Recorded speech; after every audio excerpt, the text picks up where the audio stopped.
جو صورت ہے وہ خنزیر کی طرح ہوتی ہے، کسی کے کتے کی طرح ہوتی ہے، ریچھ کی طرح، بندر کی طرح، سانپ کی طرح، بچھو کی طرح، اندر کی جو خرابیاں ہیں۔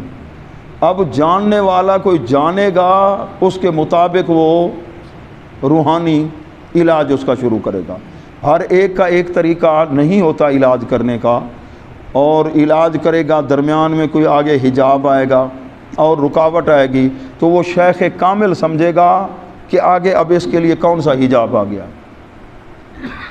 تو اس کا علاج کیسے کرنا ہے بھئی از خود سے۔ جیسے مولانا روم صاحب فرماتے ہیں، ہیچ چیزیں خود بخود چیزیں نہ شد، ہیچ آہن خنجر تیغے نہ شد۔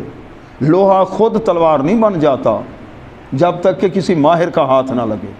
مٹی ایسے برتن نہیں بن سکتی، گھڑا یا کوئی اور برتن، جب تک کہ ماہر کا ہاتھ نہ لگے۔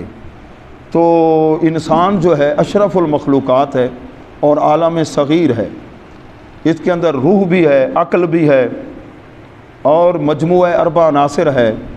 اندر جو نفس امارہ ہے، پہلے بھی عرض کیا تھا، جس کی حکومت ناف سے لے کر نیچے تھا، اوپر روح کی حکومت ہے، روح کی بھی وزیر ہے، ایسے اس کا بھی وزیر ہے۔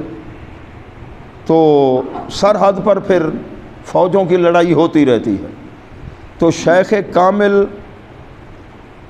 وہ علاج کرے گا، پہلے اس کے لیے استخارہ، پھر وہ بتائے گا آپ نے آنکھ پہ کنٹرول کیسے کرنا ہے، اور کانوں پہ کیسے کنٹرول کرنا ہے، زبان پر روزانہ محاسبہ۔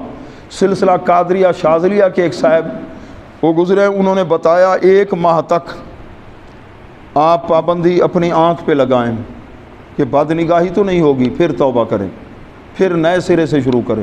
کانوں پر پابندی 1 ماہ، زبان پر۔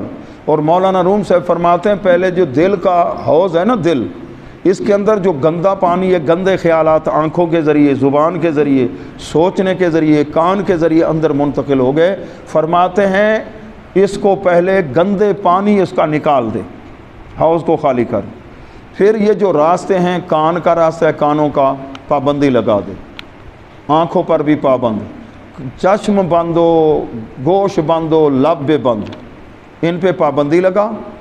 گندے خیالات اندر داخل، اگر کوئی ایسے اچانک نظر پڑ گئی لا الہ الا اللہ، تصور کر کے تلوار بنا کے نا لگا دو اس کو، وہ جو سامنے صورت آئی اس کو قلم کر دو اس کا ساتھ، لا الہ الا اللہ کے تصور سے، اس کو اندر نہ گھسنے دو۔ اگر بار بار سوچو گے، یوں سمجھو ایک تیر لگ گیا شیطان کی طرف سے۔